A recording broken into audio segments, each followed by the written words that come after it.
வணக்கம். நீங்க அனுப்பிச்சிருந்த குறிப்புகளை படிச்சோம். ட்ரேடிங்ல இருக்கிற ஒரு பெரிய சவார பத்தி தான் இன்னைக்கு பேச போறோம். ஆமா.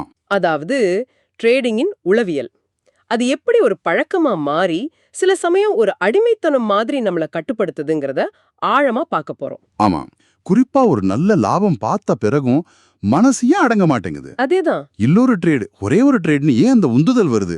அந்த உணர்ச்சி வேகத்தை எப்படி கையாள்றது?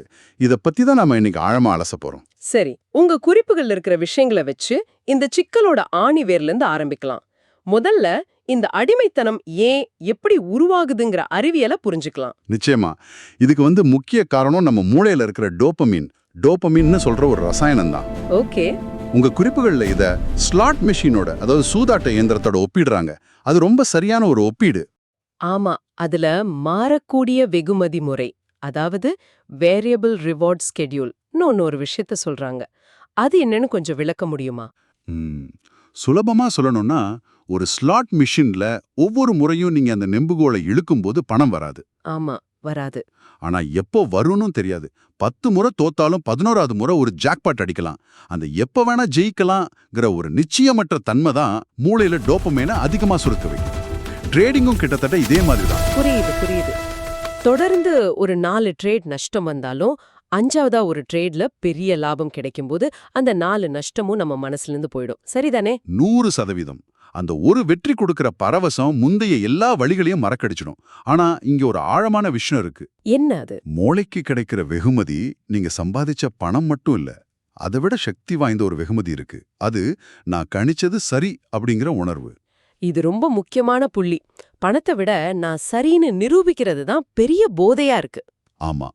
காலப்போக்குல மூளை லாப நஷ்டத்தை விட அந்த கணிப்பு சரியா இருந்ததாங்கிற உணர்வுக்கு தான் அடிமையாகுது. இதுதான் அதிகப்படியான ட்ரேடிங் இருக்கு, அதாவது ஓவர் ட்ரேடிங்க்கு அடித்தளம் போடுது. இதுக்கு உங்க குறிப்புகள்ல ஒரு அருமையான உதாரணம் இருக்கு. யோசிச்சு பாருங்க, காலையில இருந்து ஒரு நல்ல ட்ரெண்ட்ல ஒரு 1000 ரூபாய் லாபம் பார்த்தாச்சு. சரி. அன்றைய இலக்கு முடிஞ்சது. ஆனா 3 மணிக்கு மேல சந்தை ஒரு பக்கவாட்டுல நகர ஆரம்பிக்குது. Sideways market. வால்யூம் ரொம்ப கம்மியா இருக்கு. இங்க ட்ரேட் எடுக்கிறது ஆபத்துன்னு உங்களுக்கே தெரியும். ஆமா, தெரியும். ஆனாலும் ஒரு சின்ன ஸ்கேல் பண்ணலான்னு ஒரு உந்துதல் வருது இல்லையா? அந்த உந்துதல்ல போய் மாட்டி நஷ்டப்படுறது தான் ஓவர் ட்ரேடிங். இந்த அனுபவம் பலருக்கும் நடந்திருக்கும். கரெக்ட். சரி, இந்த டோபமைன் சுழற்சி தான் நம்மளோட எதிரின புரிஞ்சுக்கிட்டோம்.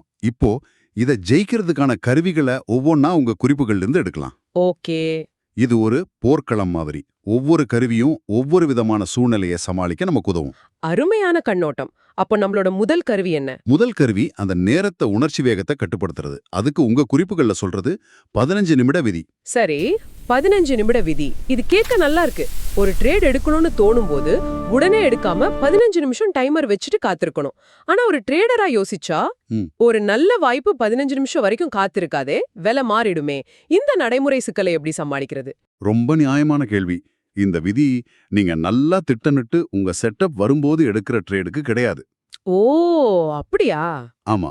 இது திடீர்னு எந்த திட்டமும் இல்லாம வாங்கலாம் போல இருக்கே, விக்கலாம் போல இருக்கேன்னு ஒரு உந்துதல்ல வர்ற ட்ரேடுகளுக்கு மட்டும்தான்.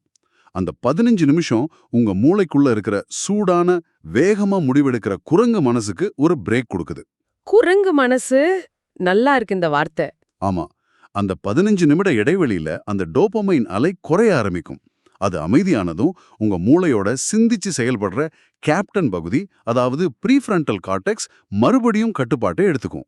ஓகே. அப்போ எடுக்கிற முடிவு தெளிவாய்க்கும். பெரும்பாலான நேரங்கள்ல 15 நிமிஷம் கழிச்சு பார்க்கும்போது நல்ல வேளை இந்த ட்ரேடை எடுக்கலான்னு தோணும். அப்போ இது திடீர் உந்துதலுதலை வடிகட்டுற ஒரு ஃபில்டர் மாதிரி. சரி, நம்மளோட அடுத்த கருவிக்கு போலாம். உங்க குறிப்புகள்ல நான் படிச்சதுலயே இந்த பர்ஃபெக்ட் ட்ரேட் ஜேர்னல் யோசனை தான் எனக்கு ரொம்ப வித்தியாசமா பட்டது. ஆமா. ஏன்னா இது லாப நஷ்டத்தையே பேசாதீங்கன்னு சொல்லுது. இது எப்படி வேலை செய்யும்? இதுதான் இருக்கிறதுலே சக்தி வாய்ந்த ஒரு கருவி. ஏன்னா இது பிரச்சனையோட அறிகுறிகளை சரி பண்ணல, அது வர்றதுக்கான காரணத்தையும் மாத்துது. இதுல நீங்க லாப நஷ்டம் எழுத மாட்டீங்க. அப்புறம் என்ன எழுதுறது? அதுக்கு பதிலா ஒவ்வொரு ட்ரேடுக்கும் பிறகும் 3 கேள்விகளுக்கு 1லேருந்து 10 வரைக்கும் மதிப்பெண் கொடுப்பீங்க. என்ன கேள்விகள் அது? முதல் கேள்வி, நான் திட்டமிட்டபடி ஸ்டாப் லாஸ் வைத்தேனா? இரண்டாவது, இது என் ட்ரேடிங் திட்டத்தின்படி, என் விதிமுறைகளின்படி எடுத்த ட்ரேடா இல்ல உணர்ச்சி வேகத்துல எடுத்ததா? சரி. மூன்றாவது, நான் வரையறுத்த ரிஸ்க் மேனேஜ்மெண்ட்டை நான் சரியா பின்பற்றினேனா? இந்த 3க்கு தான் மதிப்பெண். இந்த பணம் எங்கேயுமே வரலையே. அங்கேதான் ஒரு பெரிய மனநிலை மாற்றம் நடக்குது. பொதுவாக ட்ரேடிங்ல நம்மளோட அளவுகோல் பணம். ஆமா. ஆனா இந்த ஜேர்னல் அந்த அளவுகோலையே தூக்கி எறிஞ்சிடுது. இன்னைக்கு நான் எவ்வளவு சம்பாதிச்சேங்கிற கேள்வியை விட இன்னைக்கு நான் என் விதிகளுக்கு எவ்வளவு உண்மையா இருந்தேங்கிற கேள்வி முக்கியமாகுது. ஓ, அதாவது ஒரு ட்ரேட்ல நஷ்டம் வந்தாலும் இந்த 3 கேள்விகளுக்கும் நீங்க 100க்கு 100 மதிப்பெண் கொடுத்தா அது ஒரு நல்ல ட்ரேட். கரெக்ட். ஆனா அதிர்ஷ்டத்துல ஒரு ட்ரேட் லாபம் கொடுத்தாலும் அது உங்க விதிமுறைப்படி இல்லனா அது ஒரு கெட்ட ட்ரேட். அப்படிதானே? மிகச்சரியா சொன்னீங்க.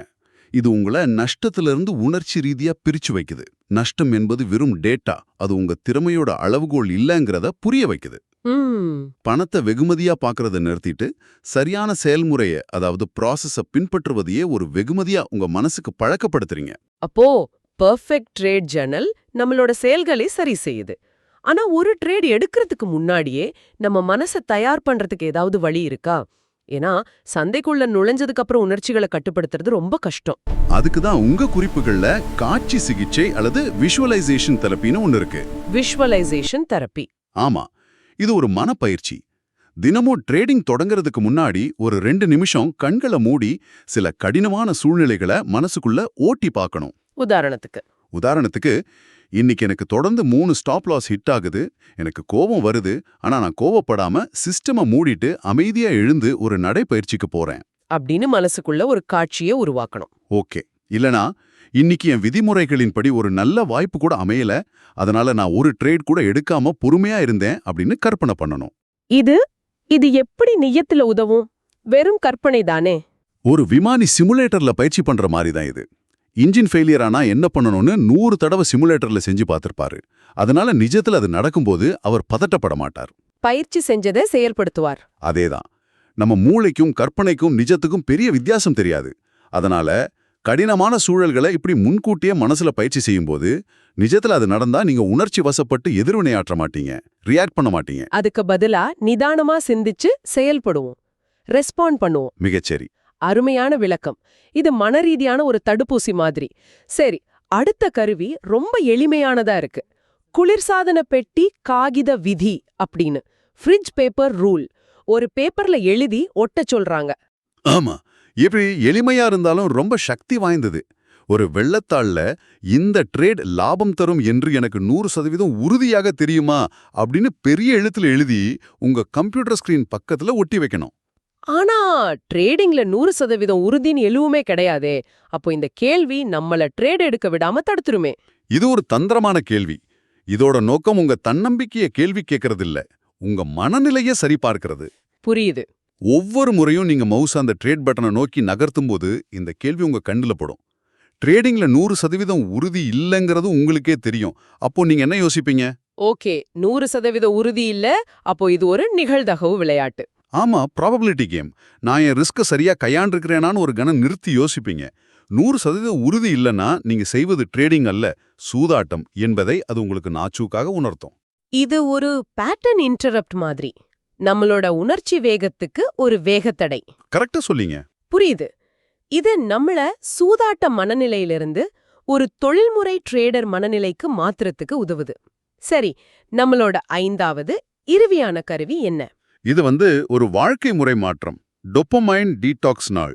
டோபமைன் டீடாக்ஸ் டே. டீடாக்ஸ் நாள். ஆமா, வாரத்துல ஒரு நாள் ட்ரேடிங் சம்பந்தப்பட்ட எதையுமே பார்க்கக்கூடாது.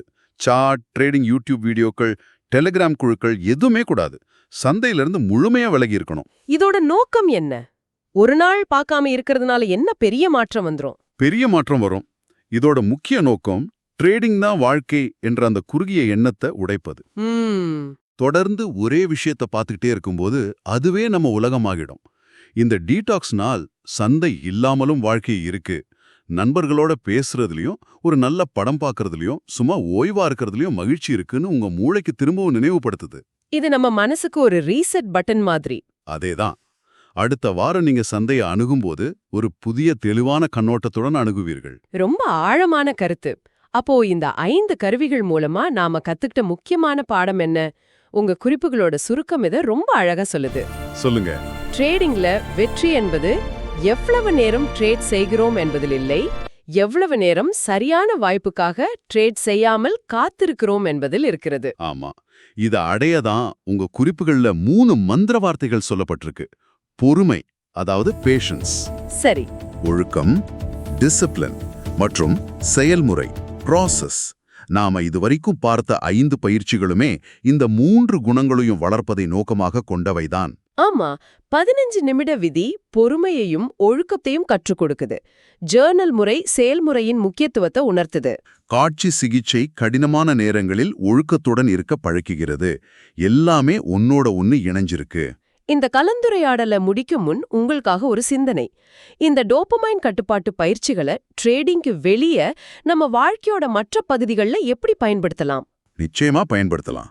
உதாரணத்துக்கு, தேவையில்லாம சமூக ஊடகங்களை ஸ்க்ரோல் பண்ணிக்கிட்டே இருக்கிற பழக்கம் இருக்குல்ல, நிறைய பேருக்கு இருக்கு. அதை கட்டுப்படுத்த இந்த 15 நிமிட விதியை பயன்படுத்தலாம். ஆன்லைன்ல திடீர்னு உணர்ச்சி வசப்பட்டு பொருட்களை வாங்குற பழக்கத்தை மாத்துறதுக்கு அந்த குளிர்சாதன பெட்டி காகித விதியை கொஞ்சம் மாத்தி, இந்த பொருள் எனக்கு உண்மையிலே தேவையான்னு எழுதி ஒட்டலாம். சரியா சொன்னீங்க. ஆமா, யோசிச்சு பார்த்தா இது ட்ரேடிங்க்கு மட்டும் இல்ல, உணர்ச்சிகளை கட்டுப்படுத்தி தெளிவான முடிவுகளை எடுக்க வேண்டிய எல்லா இடங்கள்லயும் இது உதவும் போல. இத பத்தி நீங்களும் யோசிச்சு பாருங்க. நீங்க பகிர்ந்து கொண்ட இந்த ஆழமான குறிப்புகளுக்கு நன்றி.